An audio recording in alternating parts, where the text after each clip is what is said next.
I'm not going to worry about your level of concern. Yoy and double yoy. We talking about Twitter. Triple yoy. Think of how stupid the average person is, and then realize half of them are stupider than that. Quadruple yoy. Never give up on the Steelers. This is a product of your journey, and your journey's not over yet. Woo!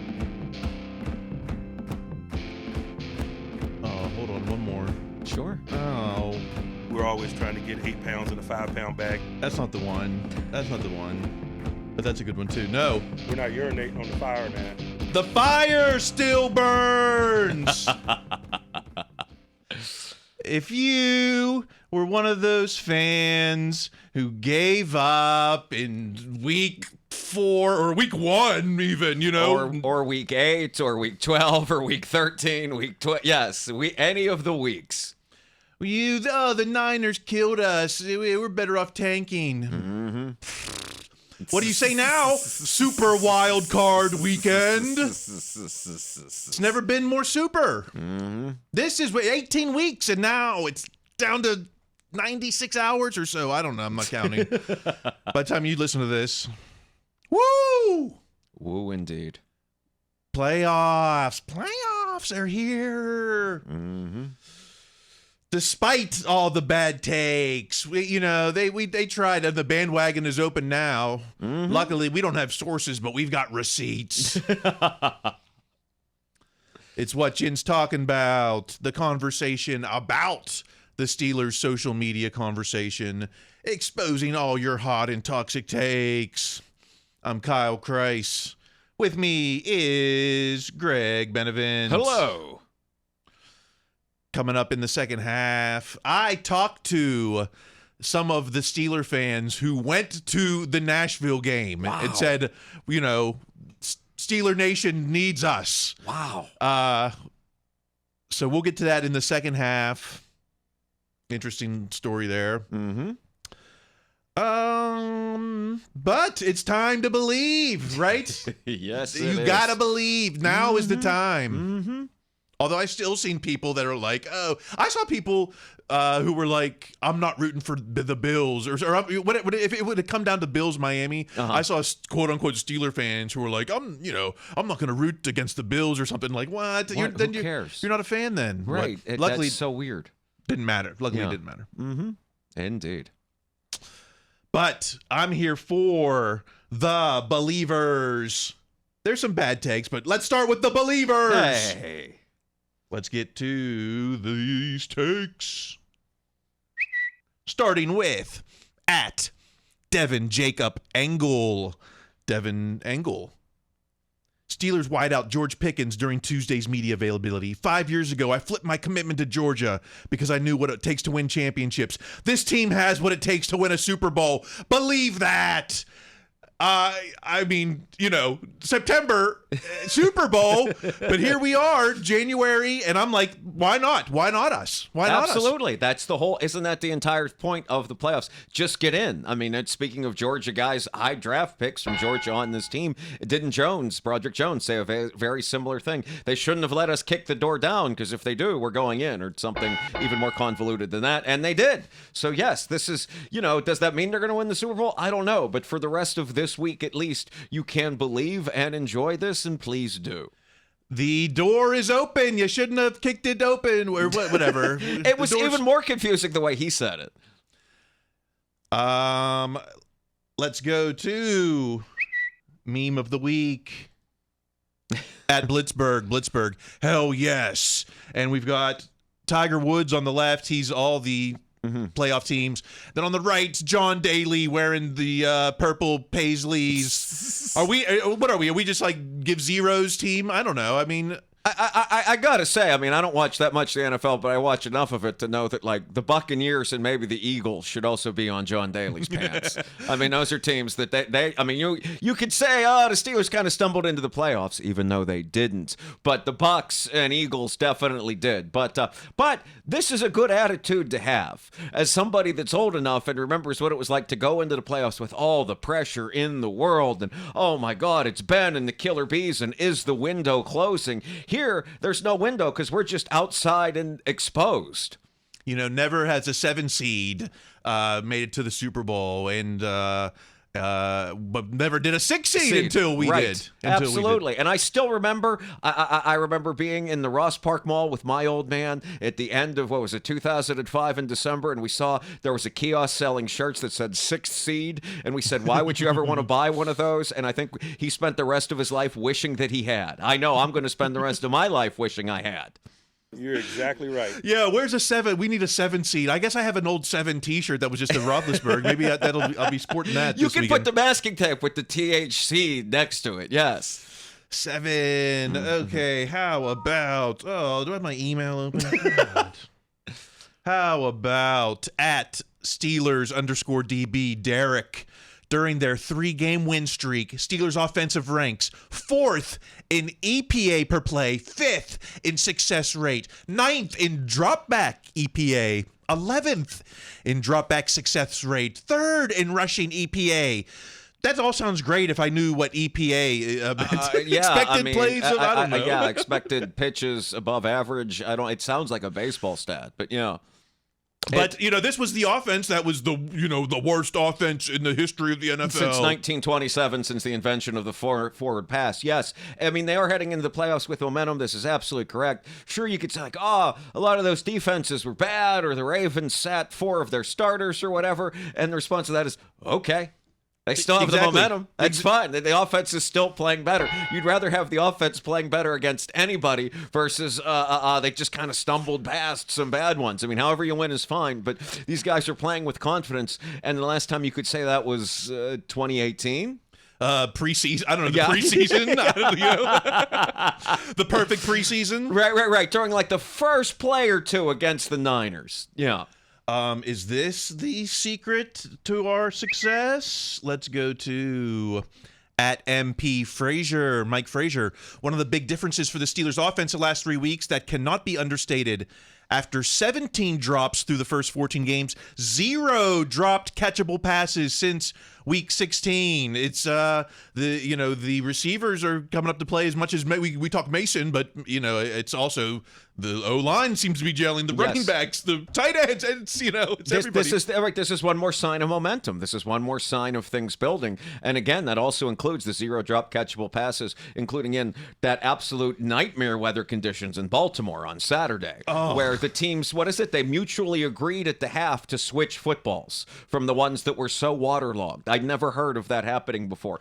But this is, dare we say it, this is one more sign of maturity of the wide receivers coming together. I mean, I kind of get the feeling catchable passes is kind of like a thing that's going to ebb and flow, whether they drop them or not. But again, it's one more thing that's going up at the right time. Yeah, what would a catchable pass in this past Sunday's game been? Right. I mean, it's they called the one thing a fumble. I thought if anything that was the exactly that looked like a forward pass, or even the interception, the one that Mason has thrown in 3 games that could have been an interception that was dropped, or the DJ one where there was something weird, whether it was the pass was right or thrown. But that was it. I mean, there things are happening. This team is getting better at the right time. He can keep my tombstone or whatever. I'll take the W. Put the tombstone in the back. It's W's only. Speaking of W's, we'll go back. We're sticking with at MP Frazier. Mike Frazier, part 2. Remarkably, the Steelers are 5-3 versus playoff teams this year. Twice versus the Ravens, Browns, Rams, Packers. Lost to the Browns, Niners, Texans. This doesn't sound. This doesn't sound like a 7 seed. It sounds like they can scrap it up with anybody. Oh, heaven forbid. Is the NFL any given Sunday league? Absolutely, 100%. And this is better than many other teams in the playoffs, like the Dolphins. I mean, it's there are going to be years when you just don't play that many playoff teams. So to have a winning record against them, and even if you want to throw out the one game where they played some of the Ravens backups, and you shouldn't because they had to win that game and it was on the road. But even then, it's still a winning record. And having a winning record against playoff teams is impressive in any year with any team. Not to mention 5-1 in the division. If you would have said, okay, what are the expectations? Well, let's go 5-1 in the division. Let's go 5-3 versus playoff teams. You'd be like, okay, what What is this? The run and shoot or something? Right, You know? or also is this team like 15-2? I think would Yeah. be the other part of that as well, if you were to hear that. Especially the greatest division of all time, according to those statistics that go back to when the team had the worst offense of all time as well. What was it? Since 1935, there'd never been a division where everyone had a winning record. I mean, that's Maybe the bananas. only prediction that we joked about it in the preseason, like, Yeah. oh yeah, they're saying all 4 teams are going to have 10 wins. Best prediction of the season so far. That, as well as the fans that also, like, after that preseason, absolutely hammered all those bets of, like, the Steelers win total 8.5 and went on the over. Those are the other people. Those are also the heroes who made those bets at the time. Okay, but let's not, let's not have a pep rally yet, because we've got some more expectations. Starting with at Colin Dunlap. It's better to make the playoffs than not for certain, but in my opinion, the Steelers need to at least win one playoff game to show true organizational growth. It's been way too long to be satisfied with getting in. Looking at first of all, that there's no TJ.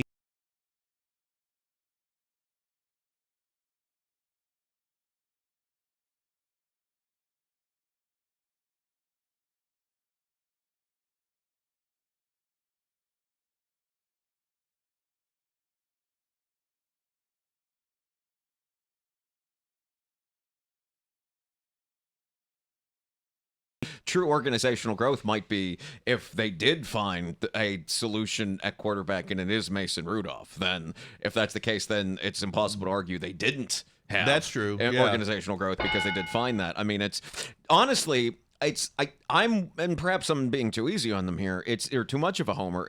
I can say they had true organizational growth to this point because at no point in the last 2 years, and maybe even since some of the games in 2020 with Banner, some of those fourth quarters in 2021, has the offense ever looked like it has in the last 3 games, Yeah. even in the rain, even against the worst defenses in those prior years. Like, never seen anything like this in almost half a decade at this point. Certainly not for a consistent game. So right now, I'm willing to say true organizational growth. And I don't know, maybe there's growth in the coaching, too, in that you can take guys who didn't have jobs before Thanksgiving and are now forcing fumbles in games that count. I don't know. Maybe there has been growth all around. As I keep talking, I'm talking myself into this. Well, I mean, we thought there was growth last season. We went from 2-6, and we were like, oh, we're on the upswing, only to feel like we had to make that same journey again this season, where I feel like we're who pushed the rock up the hill? Sisyphus. I feel like the journeys of last season and this season were similar, where we've had to overcome a lot only to get right back to where we started or something. No, Sisyphus isn't a bad analogy at all, because like when Sisyphus would get the rock to the top, it would fall back again, which is very much what it felt like during the 3-game losing streak. Yeah. But I mean, when we look back on this, whether it's in the off season, whether it's off of what happened Sunday, maybe it's even on what happened beyond Sunday. I mean, it very much, we could get to the point where it's like, hey, there was progress. The only sign of not progress was starting Trubisky. Yeah, I mean that could that's get what if, to that. the big That's what on if. a real, and that's and obviously that's a lot of things going into that. But if those are the games they lose, if those are the games the offense looked its worst, then it's hard to find a different suspect. But we're a ways away from that. I'm at the point where right now I did see some organizational growth. I don't know if I like to have seen it, if I saw as much as I would have liked to, but I do have to say I've seen growth to this point. It was certainly nothing was left in the tool chest Absolutely. afterwards. Yes. Let's talk about this weekend's expectations at S City Nation 412 Steel City Nation. Steelers have to start off either with a fast score or a long sustained drive against the Bills. They have to take the lead and hold it to make Allen throw and make mistakes. I don't know. Is there any I think the only have to, which we've unfortunately suffered in recent playoff, is just let's protect the ball, no turnovers. I mean, you kind of beat me to it. I was going to say the Steelers have to have the Bills snap it over Allen's head and into the end zone on the first play. I mean, this all makes sense from a standpoint of like as we sit here on Wednesday. But once this game actually starts, particularly with what bizarre that weather's going to be, we have no idea what's going to happen. I mean, what it's going to take to win this game. I mean, people have talked a lot about that game. Kyle and I watched one of the first games we watched together. weather, where Bell got almost 300 yards in Buffalo in terrible conditions. I mean, this makes sense thematically about what it would take for the Steelers to pull off this big upset. But once you're actually in that moment and dudes are sliding around, it could be something else entirely. I love the idea of take a lead, though. We haven't really Yes. seen Mase have to, come back from too much. Well, there was back and forth in the Seattle game, but Yeah. it wasn't like. But the Seahawks were never up by more than 4, I don't think. But the idea of Mason having to lead the big comeback is not something that we're ready for yet. But that's also because it hasn't presented itself too. Yeah, let's hope it not. Let's talk Mase. Let's talk Mase over here at PFF Steelers, PFF Pitt Steelers. Mason Rudolph on third down versus the Ravens. 7 for 9, 96 yards, 1 touchdown, 148.1 passer rating. That's the best. That seems like some of the best third down we've seen all season. Yes, I mean it's a cliche at this point. These are video game numbers. I mean it's interesting that you're like, oh, he was only he missed those 2 passes on third down. They were only 2 passes he missed.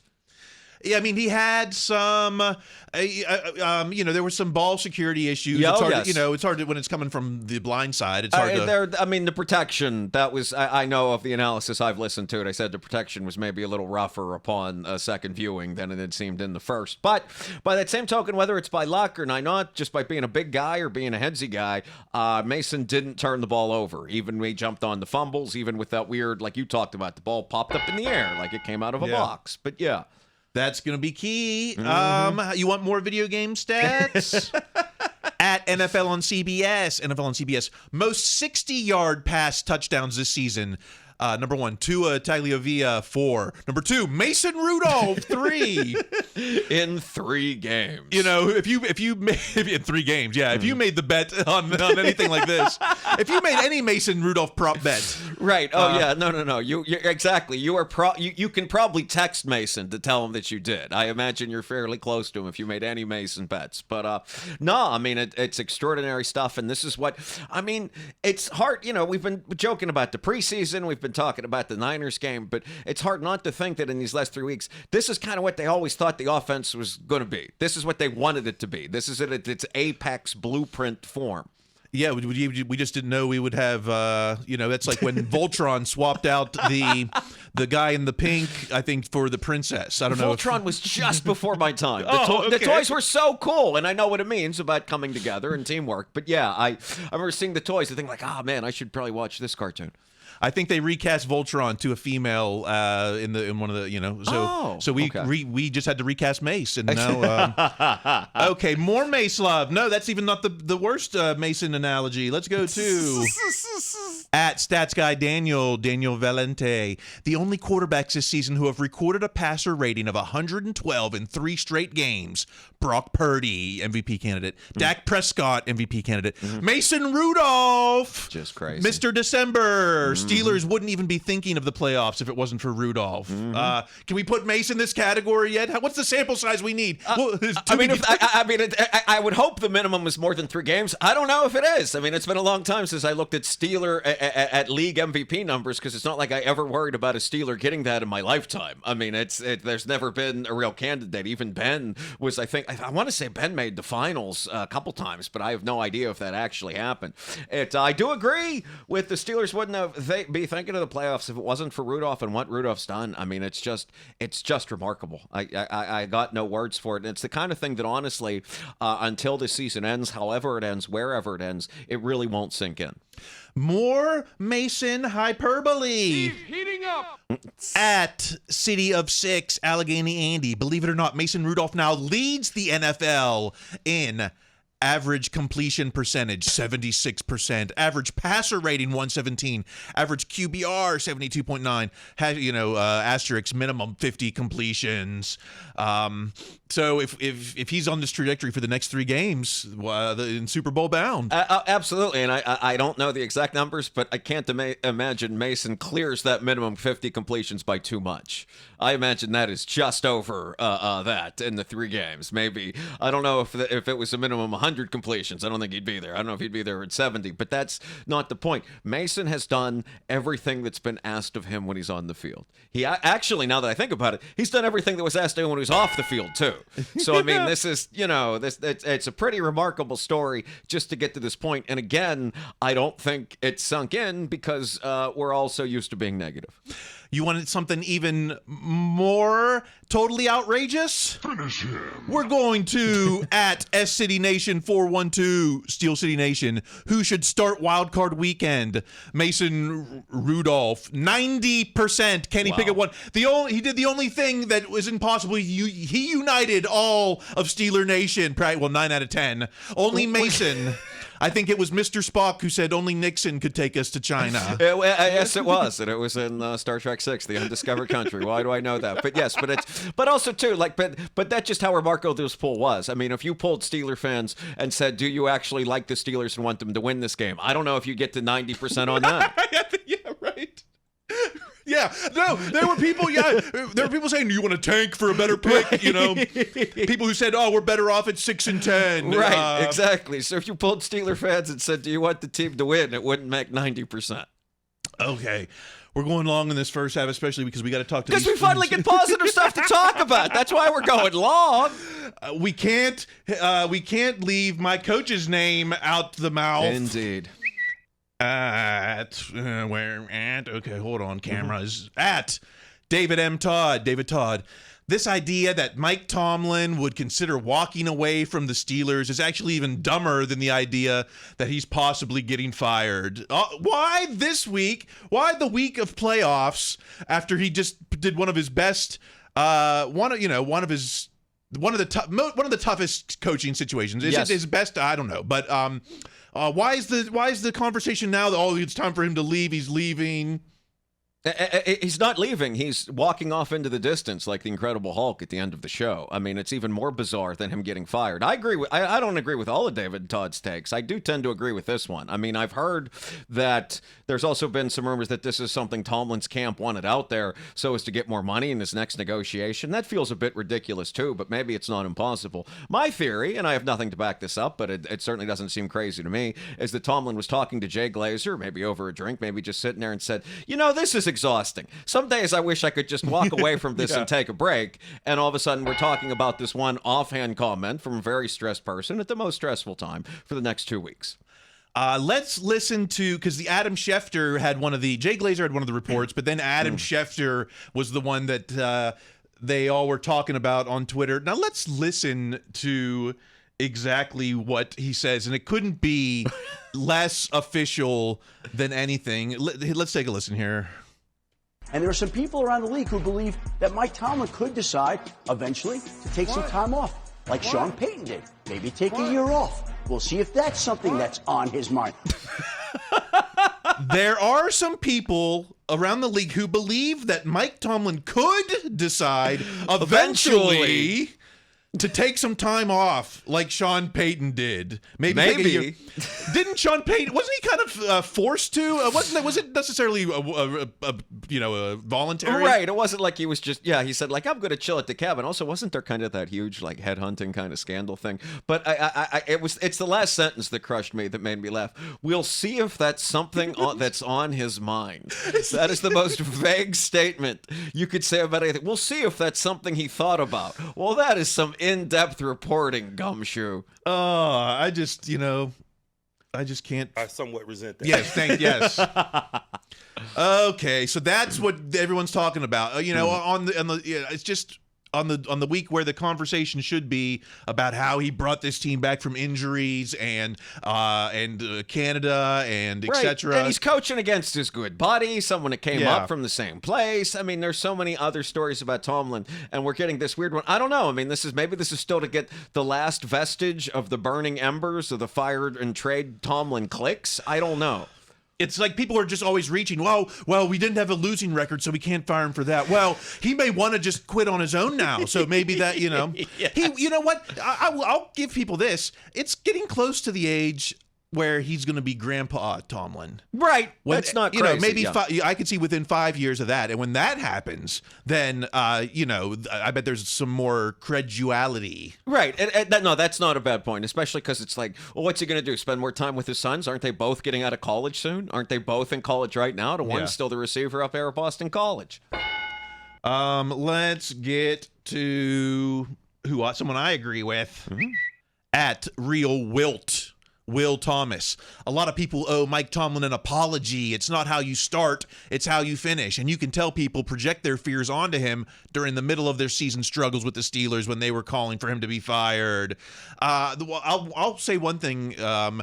It's not just how you start, it's how you finish. But in the NFL, it really is all of the above. If we one of those 3 games, take one of those back, and we're actually the higher seed than the Browns because of the tiebreaker, So take that Browns game back, and we're the higher seed. Take any of those 3, but then again, take some of those 1-score games we came back from, and we would have been just as bad as the Pats or something. Yes, and by that same token, say, okay, they win that game against the Browns, and then they're higher seed. The Browns, great. They have to go back to Houston where they got blown out.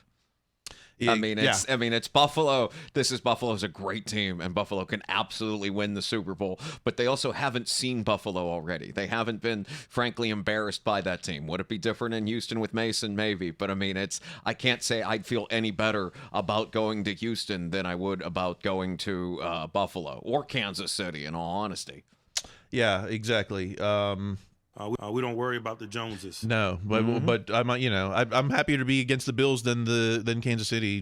Personally, I don't know. I could flip a coin with that, but just only because the Chiefs' defense is better than it has been in the past. But they have the Steelers haven't ever covered Kelsey with Mahomes, so yeah, I'm fine with this Bills matchup because there is no easy matchup because it's the playoffs. Yeah, playoffs. At B-Wall, good morning with the graphic. Ravens since 2020, 1-7 record versus the Steelers, which is just funny to me. It's like this is Tomlin's worst era in only the time we dominated the most important games of the season. So it doesn't really matter, or does it? I guess it does. This season. It's also one of those things that from the Ravens' perspective, it absolutely doesn't matter until the moment it does. It doesn't matter until it's the most important thing, until they lose a game that's very serious for them, until, they don't run up the score on the rest of the league that apparently has no idea of how to defend Lamar. They can't look at the Steelers' game plans from the last so many games. And not every team has a TJ Watt, I understand that. But, before Flores came to the Steelers used part of the Flores blueprint that he had at the Dolphins to stop Lamar, and I guess others just haven't quite put that together. Let's give more flowers to my coach. How about let's move on. Okay. Can't give him everything. How about we'll go all the way to at Stats Guy Daniel. The Steelers' expected win-loss record over the last 2 seasons is 15-19 per PFR. Instead, they went 19-15 instead. 4th year in a row, the Steelers exceeded their expected record. I don't think badly coached teams would overachieve like that. Yeah, everyone, preseason said this is a 9-8 at best, or even last year they were saying worse than that.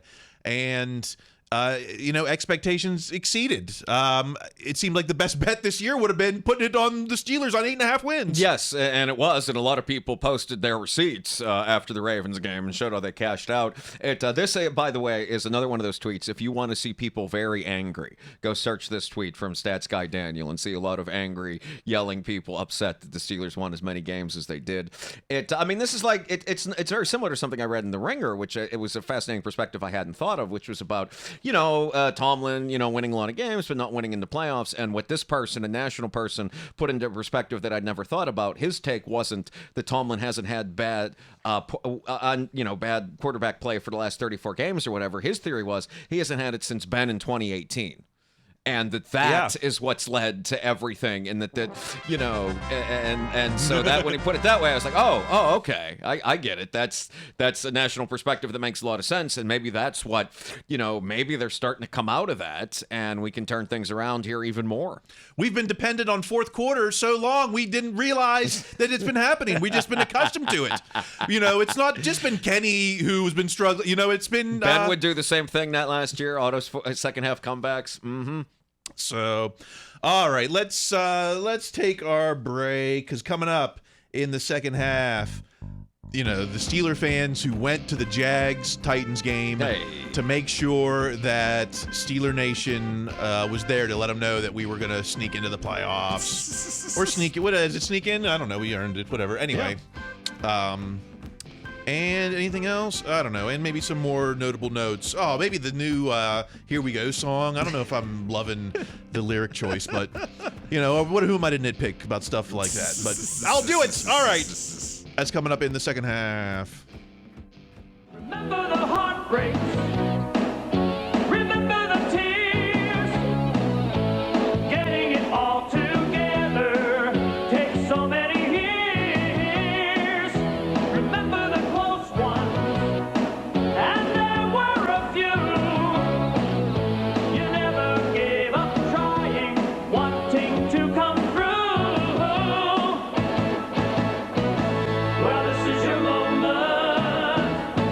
You've learned how to fly. We'll remember that long road once more, then kiss it goodbye. You gotta believe it's your turn. You gotta believe it's true. In Pittsburgh, we believe the Pirates will come through. You gotta believe it's your turn. You gotta believe it's true. You know that we believe, 'cause we believe in you.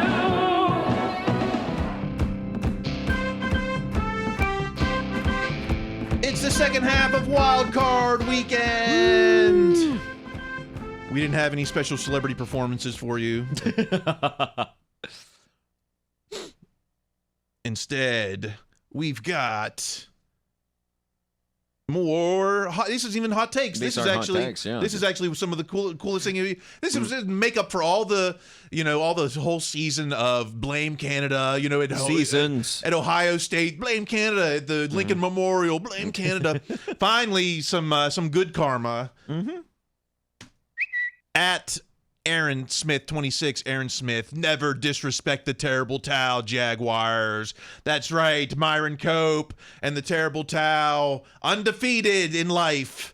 You know, I don't know if you believe in the jinx or not, but man, it seems like it's always coming up. I mean, it's we saw it with the Titans, we saw it with the Bengals. I mean, this was particularly dramatic. What were they? These guys were 2-6 down the stretch, and I mean, I remember sitting in this chair on an episode of this show saying, like, we barely had time to talk about it, but the Jaguars' response to the Terrible Towel in that game was weird. Taking it from a fan and waving it, and then going on about it in the locker room, like you would have thought they were a team that had been 1-7 against the Steelers in 4 years and saw them every year, which was not the case. It was. I mean, maybe, I don't know. Maybe you don't believe in the curse of the towel, but maybe you do believe in guys winning a game and thinking we've arrived halfway through a season and then kind of going on autopilot. That's a joke to me. You know, not 60-minute man. It's not over until the final whistle, 18 weeks. You know, we got a lot of help. I always say it takes all 52 helmets plus. But in this case, this weekend, it took more than, took more than 52.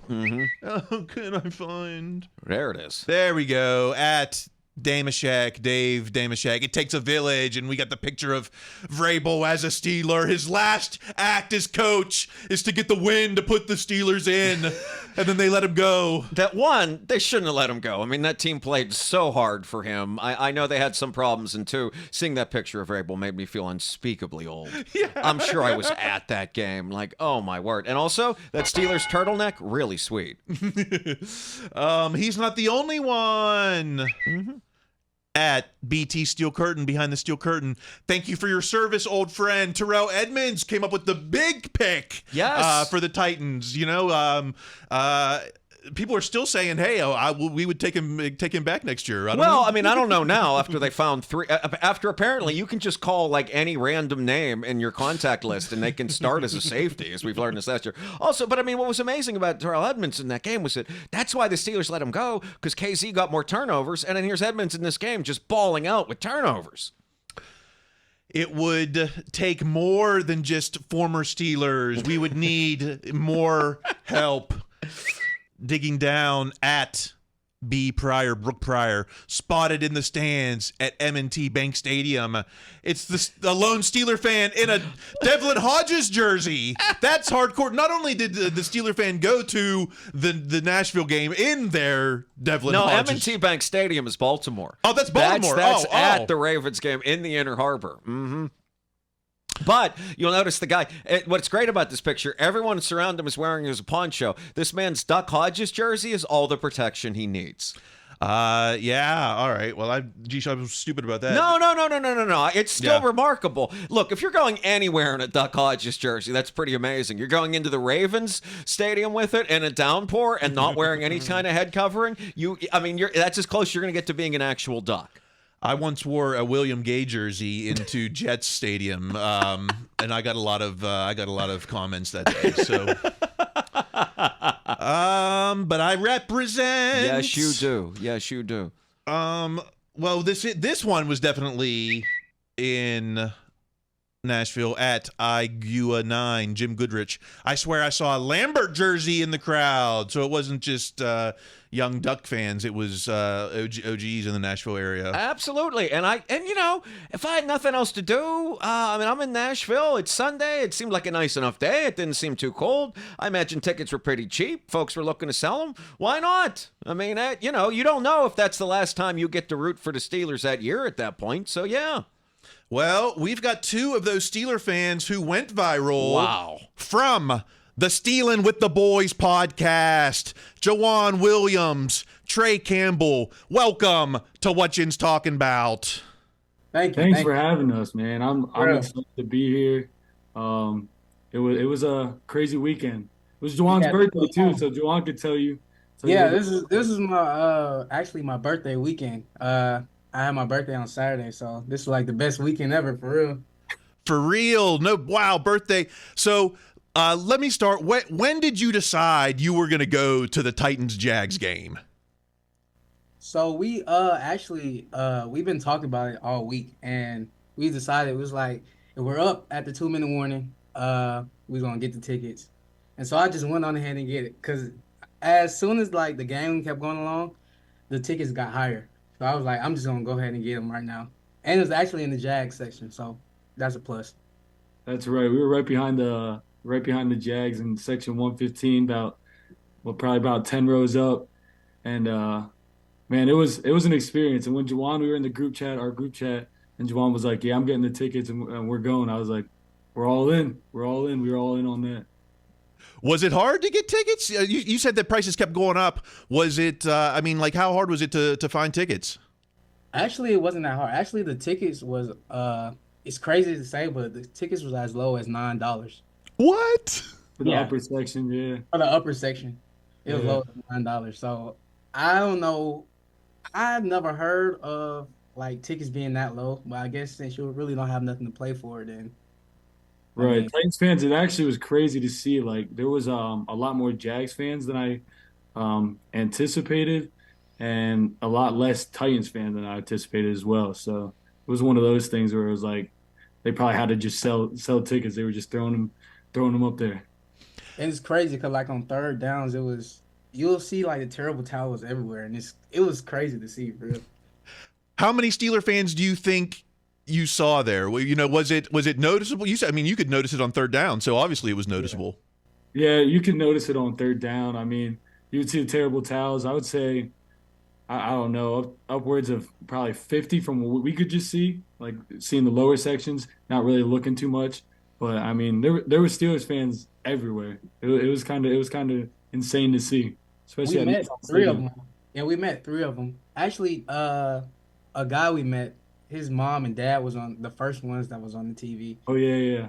With the Jaguar jersey on. Yeah. And then it was like, I think it was I think it was two of them at the by the field goal post, and then I seen one in like the upper like 200 section.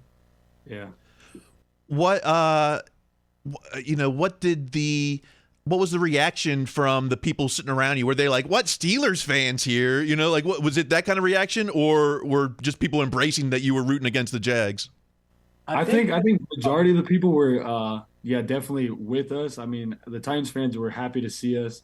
I mean, so my girlfriend's a Titans fan, and I had a Titans jersey on under my Steelers jacket and all my Steelers stuff. So they were heckling me about that. But and then majority of the time it was just Jags fans yelling at us like, "What are you guys doing here? You're not in Pittsburgh," and things like that. So that was my experience with it anyway.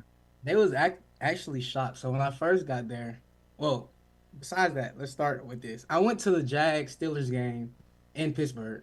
So Wow. I seen the whole of them grabbing the terrible towel and waving it.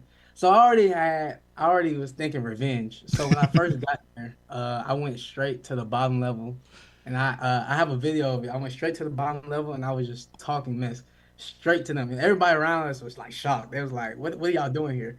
And like I was just going right at 42. I forgot his name, but I was going right at him. That's the only one I was really looking at. And then like during the whole game, it was basically like the Jags fans was pretty pissed because like every third down we were just in their face and we were just talking the whole time. Yeah.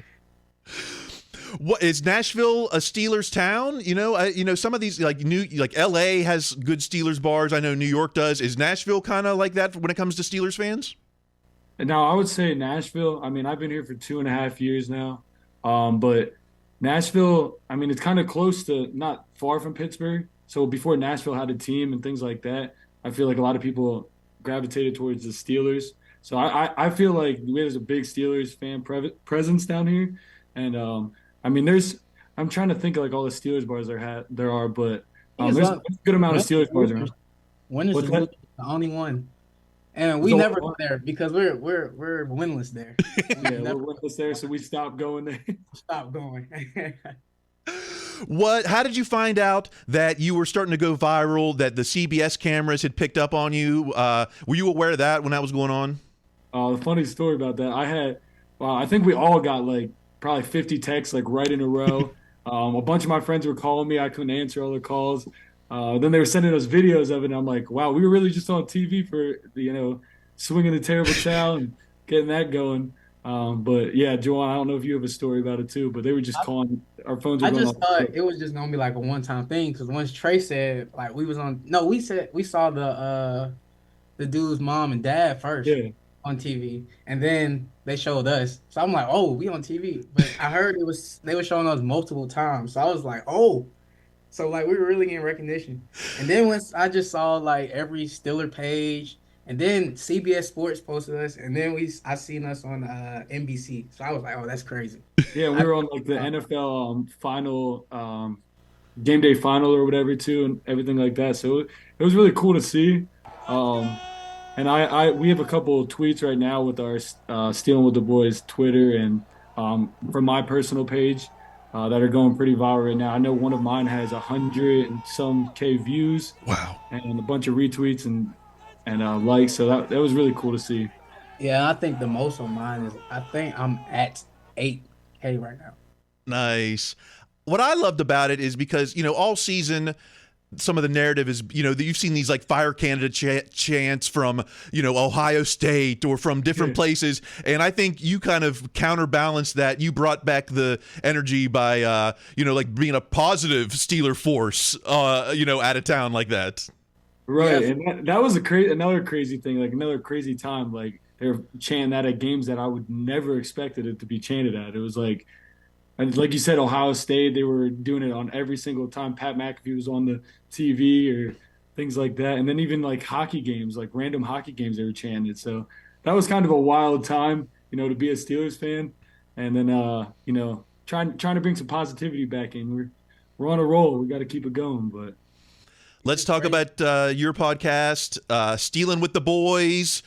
How long you been doing that? What type of things are you talking about?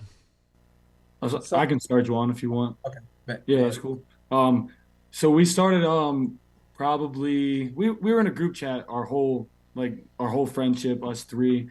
We're in a group chat and we were just talking about it, and we're like, we talk about the Steelers literally every single time we talk. Why not start a podcast? So the beginning of the year, when like free agency started hitting and everything, we did our first episode, like when we signed Isaac Seomalu and those types of guys. So we did our first episode after that, and then we just kind of kept it rolling going into the season. So that was at the beginning of the season, but this is our first year, following the Steelers and making a podcast out of it.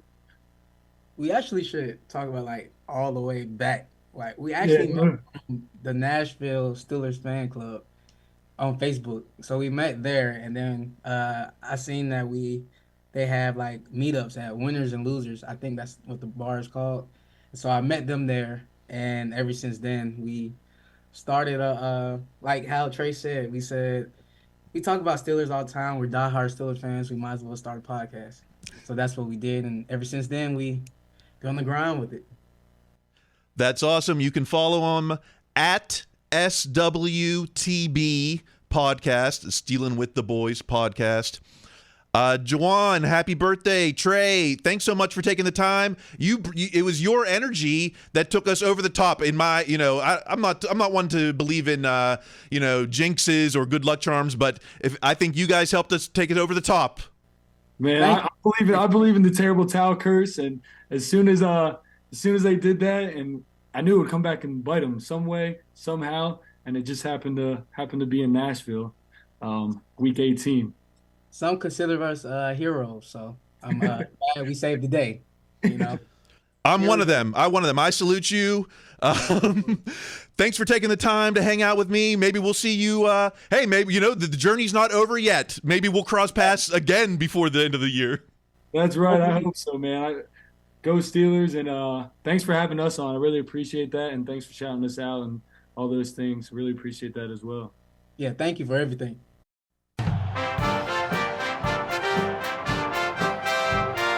Renegades in the playoff race. Watch out for us. Couldn't win for Sticks. Okay. All right. I'm not going to complain about the past. It's playoffs. That's a shame, right? Oh, yes, we are not looking back.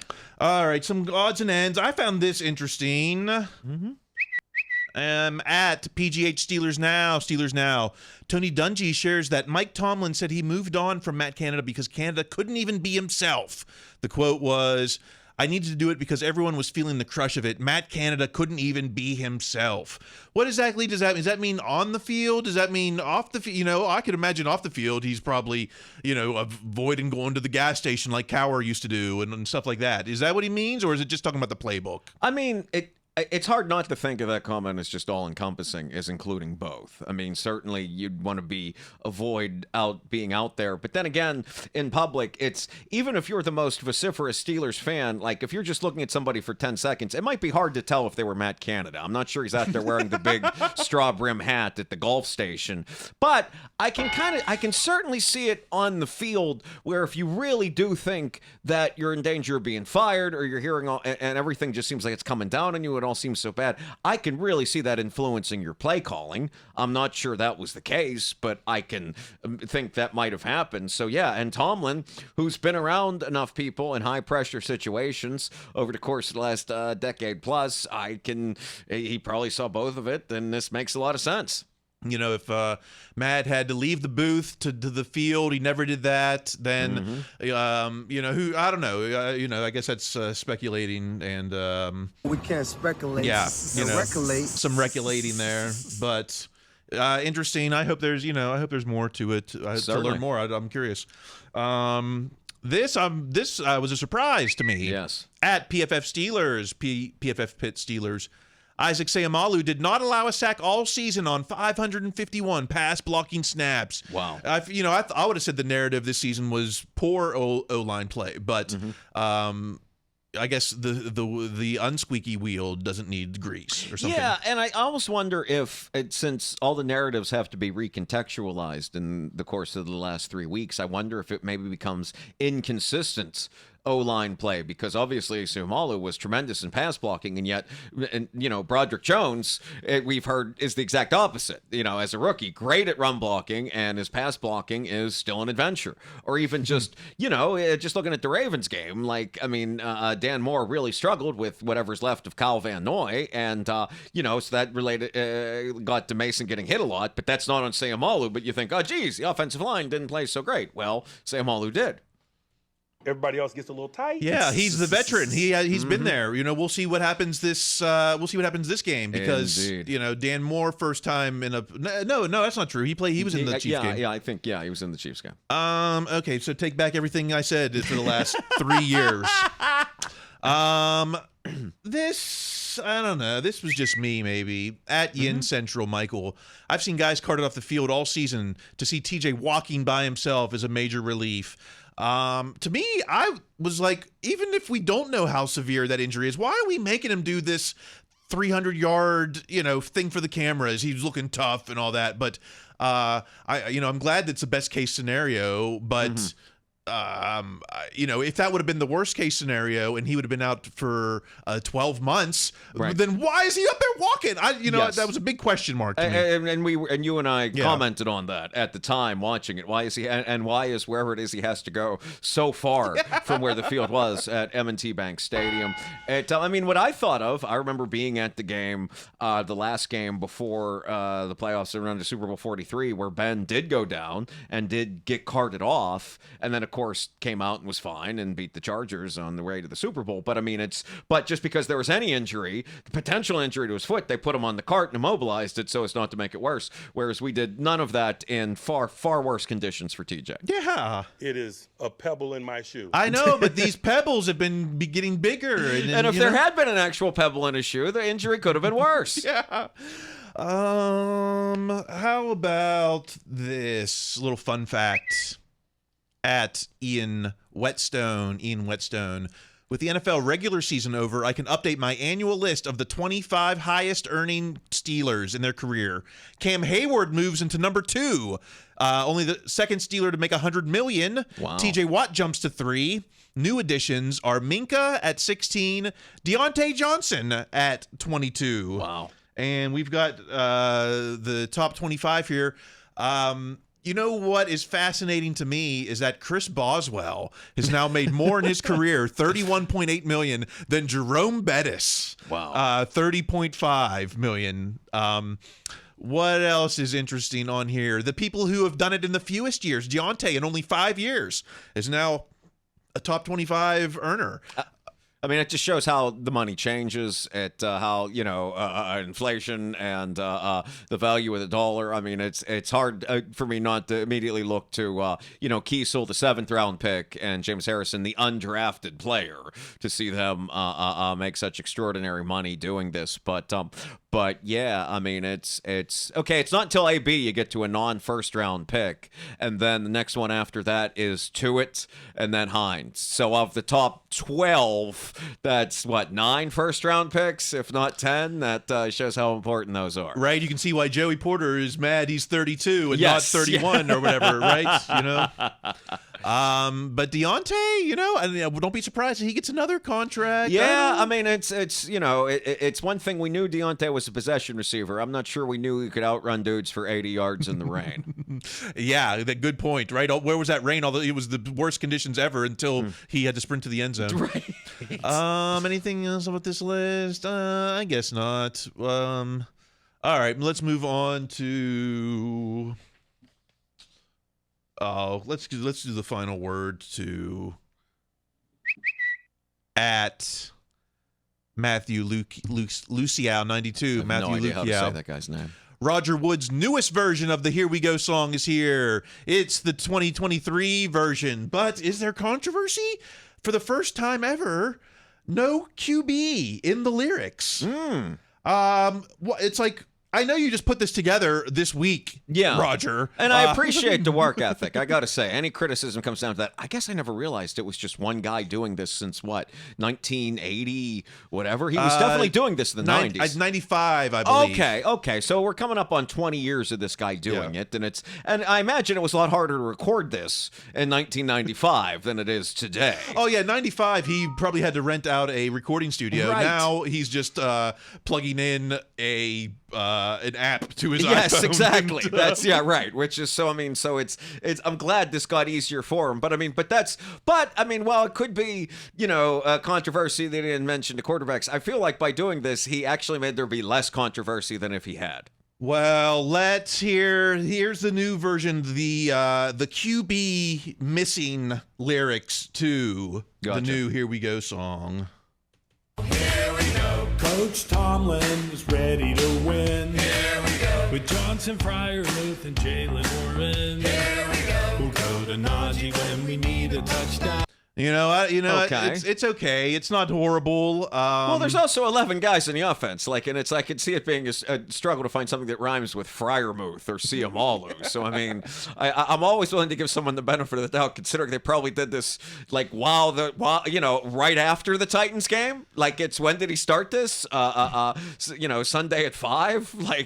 Well, if they would have come to me, I could have given them some suggestions. They absolutely could have. You could have crushed this, Kyle. So, how about...